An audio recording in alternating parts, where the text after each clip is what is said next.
अब की बार 400 पार, ऐसा ही कुछ नारा था बीजेपी का या एनडीए का, यानी बीजेपी प्लस संगठन पार्टियों का। और हर एक एग्जिट पोल भी यही बता रहा था कि प्रधानमंत्री नरेंद्र मोदी पूर्ण बहुमत से ये इलेक्शन जीतेंगे और इंडिया अलायंस का पत्ता साफ कर दिया जाएगा। बट इंडिया अलायंस वाले बार बार ये बात कॉन्फिडेंस से बोल रहे थे कि हम जीतेंगे और पीएम मोदी को हम सत्ता में नहीं आने देंगे।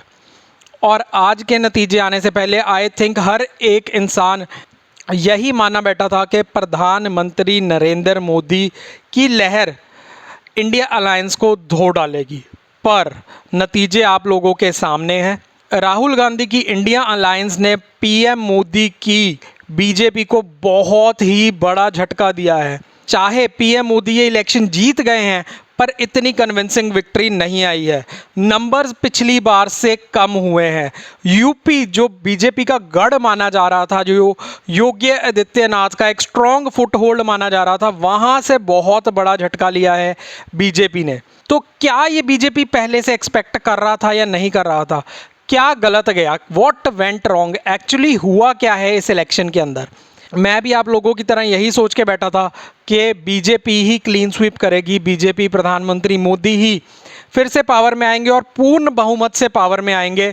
बट ये जो जनता ने पूरा उलटफेर कर दिया है, जो एक अलग रुझान दिखा है, जो कांग्रेस को सपोर्ट दिखाया गया है, जो सपा को सपोर्ट दिखाया गया है, और सबसे बड़ी बात जो यूपी ने आक्रोश दिखाया है पीएम मोदी या योगी आदित्यनाथ के खिलाफ, वो एक बहुत ही सरप्राइजिंग चीज़ निकल के सामने आई है। जब भी इलेक्शन लड़े जाते हैं ना, हमें बहुत एक ऊपर की चीज़ दिखाई जाती है कि इलेक्शन में सिर्फ लीडर्स आ रहे हैं और वो अपना जो है भाषण दे रहे हैं, रैलियां कर रहे हैं। बट पीछे बहुत सारे एनालिस्ट बैठे होते हैं जो पूरे हर एक छोटे से छोटे नंबर को एनालाइज कर रहे होते हैं और एक प्रेडिक्टेबल नंबर ना अपनी पार्टियों के सामने रख रहे होते हैं। आई थिंक बीजेपी की जो पीआर टीम है, जो मैनेजमेंट टीम है ना, वो बिग टाइम फेल हुई है इस इलेक्शन के अंदर, क्योंकि उन्होंने जो एक पिक्चर प्रेजेंट की थी पार्टी के सामने, वैसे नंबर बिल्कुल भी निकल के नहीं आए हैं। आई बिलीव पीएम मोदी जो हैं वो एक इस इल्यूजन में ये इलेक्शंस जो हैं बहुमत में नहीं ला पाए हैं कि उन्हें लग रहा था कि कोई भी कैंडिडेट मैं खड़ा कर दूंगा, मेरे नाम पे वोट डल ही जाएंगे। नो, ये एक बहुत बड़ी स्टेटमेंट है और पीएम मोदी का ऑरा भी इतना बड़ा है कि उनके नाम पे वोट डलते हैं।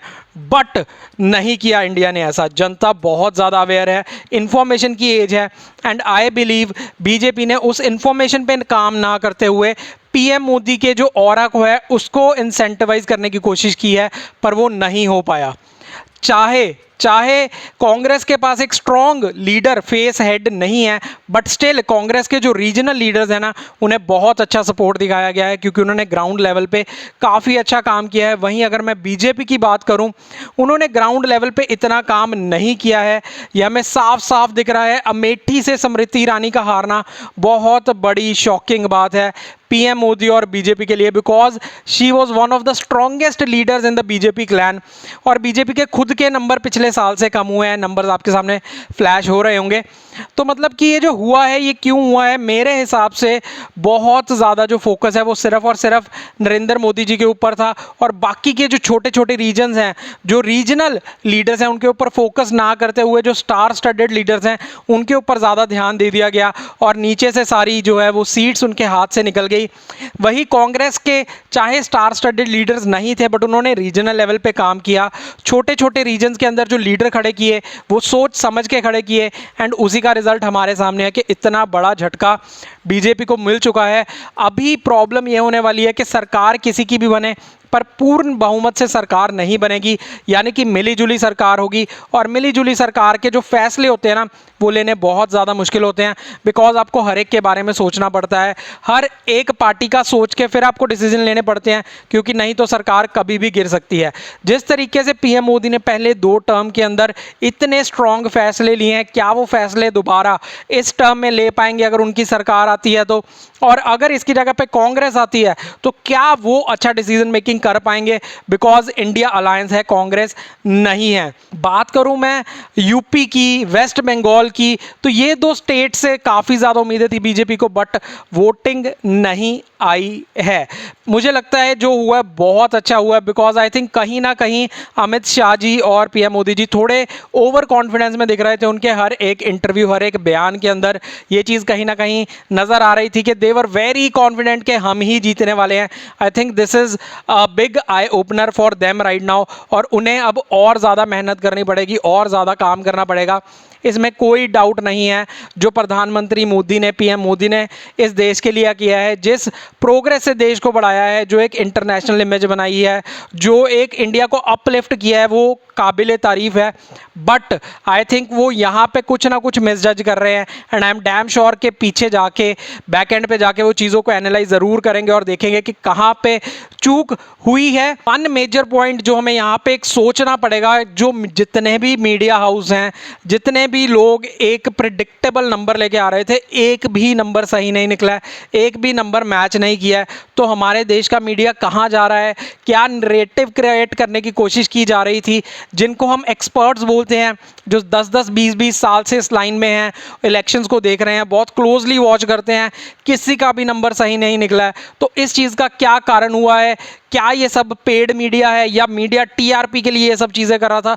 अब इस चीज़ के बारे में I have no clue, but this need to be addressed, this need to be checked, because इस चीज़ से एक इंटरनेशनल लेवल पे हमारी इमेज को बहुत ज़्यादा इफेक्ट पड़ता है।